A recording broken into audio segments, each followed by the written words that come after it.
As Eagle Eye had predicted, the heavy rain soon stopped.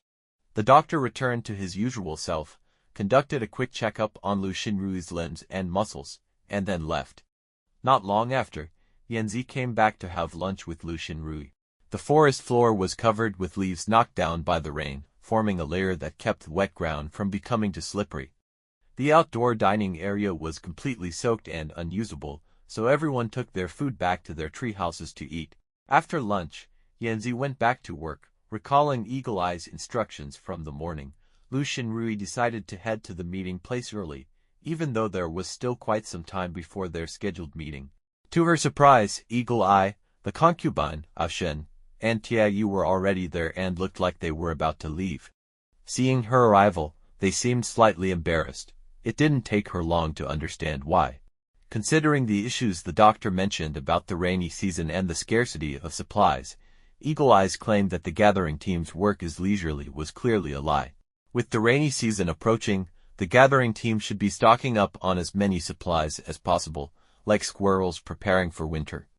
They had probably planned to gather early and go on a trip without her, returning just as she arrived at the usual meeting time. For the other four, making extra trips was no problem. Even so, her pride was wounded. Lu Xinrui had always been independent and strong, never complaining about the loneliness of living away from her parents to her grandparents. She didn't want to trouble anyone. Since awakening, she had received many privileges in the camp, which made her feel out of place wanting to help, but her strength was too insignificant to be of any real help. Trying too hard would only cause trouble for others. She accepted these privileges but didn't enjoy them. Being treated specially only reminded her of her own uselessness. Seeing Lu Xinrui's evident frustration, Eagle Eye sighed. "Grab your basket. Let's go." He then led the way, leaping onto a branch and heading out. Lu Xinrui hesitated briefly, then smiled slightly, shouldered her now empty basket, and followed them. Maybe she couldn't do much, but as long as she could be of some help, she was content. She wanted to be needed, perhaps because it gave her a tangible sense of existence. This time, they went to a closer location than in the morning. However, the rain had made not only the ground slippery but also the branches, requiring them to be extra careful. The post-rain air was much fresher, especially as they moved quickly through the branches, the cool wind invigorating them. Standing on the highest branches, the view of the forest extending to the horizon was exhilarating and freeing.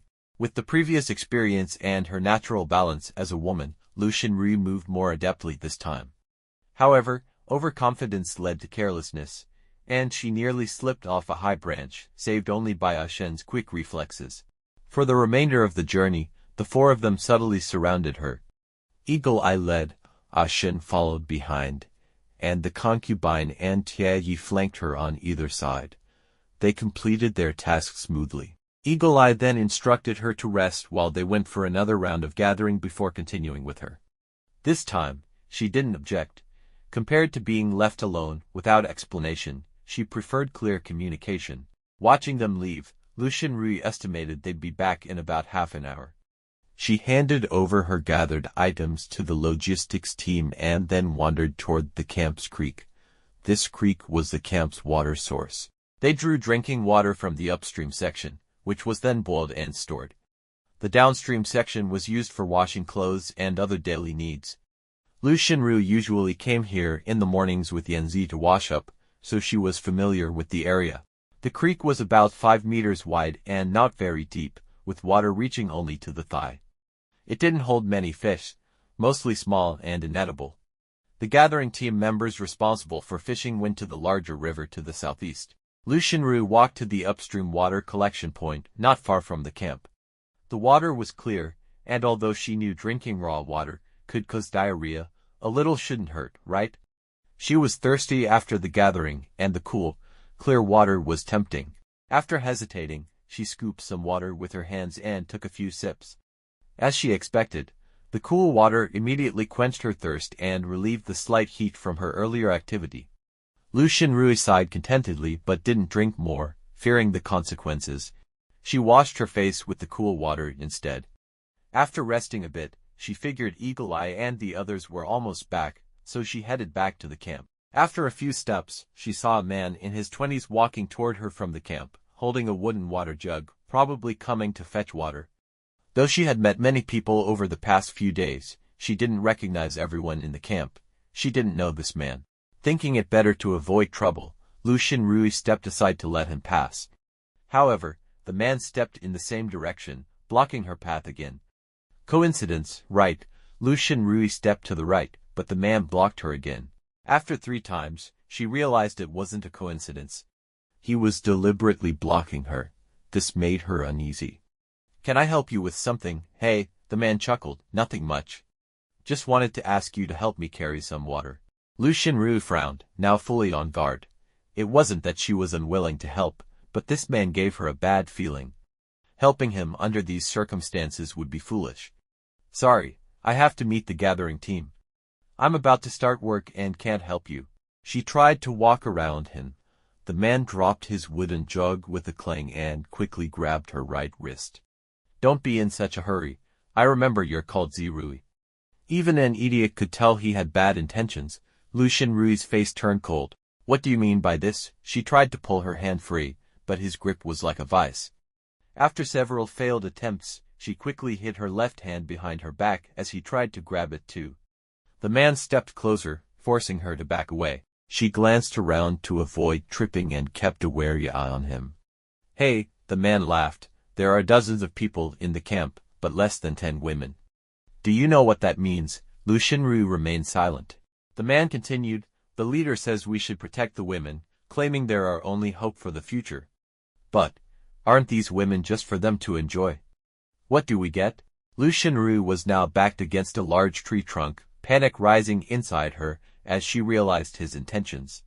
Yanzi and Eagle, I had always protected her, but not everyone in the camp was kind. She hadn't interacted much with others, but now everyone was busy working, and no one could save her. "Running into me is just bad luck for you." The man laughed maniacally. "I'm sick of working every day. Since waking up, I haven't touched a woman. Since we're all going to die anyway, I might as well have some fun before I go." No matter what, she had to fight back.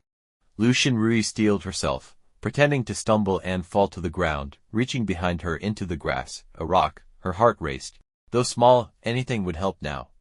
Seeing a glimmer of hope, she allowed a bit of her anxiety to show on her face. "What are you doing?" The man noticed her movement, his other hand grabbing her left arm. "This is bad." Using all her strength, she swung the rock in her left hand at his head. But her strength was inferior to his, and the cautious man blocked her arm, easily grabbing her left hand. The near miss filled the man with rage. "You little." Expecting to be hit, Lu Xinrui bit her lip and reflexively closed her eyes, but the expected pain didn't come. She opened her eyes to see the man looking to the side, where someone had placed a hand on his shoulder. It was the elder brother of the foreign brothers, the one called Clown. The hope she had just lost seemed to rekindle instantly. Lu Xinrui dared not speak, instead looking at him pleadingly. Surprised by the unexpected interference, the man gruffly said, "What do you want? If you want to turn, wait until I'm done." Clown frowned and released his grip on the man's shoulder. Thinking Clown agreed, the man turned back to Lu Xinrui. But Lu Xinrui saw clearly that Clown, after releasing the shoulder, adopted a standard fighting stance, delivering a powerful kick to the man's head. The man, completely unprepared, was sent flying into another tree trunk and slumped to the ground, unconscious. With her hands released, Lu Xinrui scrambled to her feet. "Are you all right?" Clown asked. Lu Xinrui let out a long breath. Without him, she might have. She glanced at her bruised wrist, pushing the thought aside. "I'm fine, thank you. If you can't protect yourself, you shouldn't wander alone." Lu Xinrui was momentarily speechless. She had been too careless, overlooking the danger that could come from humans, not just nature, but she hadn't wanted this encounter. She had tried her best to protect herself, but it proved insufficient. If possible, she too wanted to kick that man down like Clown had.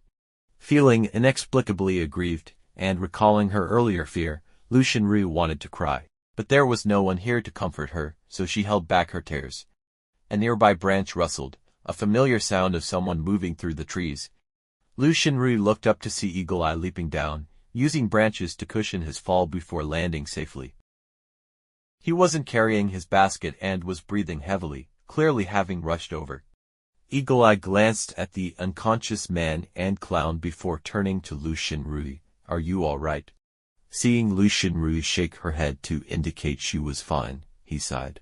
Her tear-filled eyes said it all. I'm glad you're okay.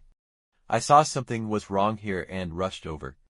Thanks for saving her. He smiled at Clown. No problem. Clown replied coolly, looking at Eagle-Eye with suspicion before picking up his water jug. He had also come to fetch water and, assuming Eagle-Eye would handle it, continued upstream. Eagle-Eye watched him leave, then turned back to Lu Xinrui. We'll need to wait a bit. I threw my basket to Ushin and the others, so they should be here soon. But, he grimaced with a wry smile, I twisted my ankle rushing down. Could you help me sit down, Theft?